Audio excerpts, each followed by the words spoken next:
স্মৃতির মৃত্যু। সাইদুল ইসলাম শাকিল। মেঘের কণাগুলো এলোমেলো বৃষ্টি হয়ে ছুটছে। আঙুলের ফাঁকে স্থির বসে থাকা বিষণ্ণতার আগুন তোমার আমার স্মৃতিগুলোকে জ্বালিয়ে পুড়িয়ে দিচ্ছে।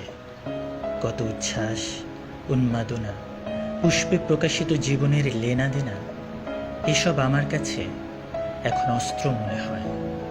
সেই অস্ত্রের কার্যকরী প্রয়োগ আমাকে দারুণভাবে আঘাত করেছে। আঘাত পেতে পেতে পরাজয়ের তীব্র আক্রোশ ছিঁড়ে খেয়েছে আমার প্রস্ফুটিত প্রেমের নষ্ট মহাকাব্য। তবু বেঁচে আছি, বেঁচে থাকবো মুক্ত পাখির মতো জীবনের শেষ আয়ুরেখা অবধি।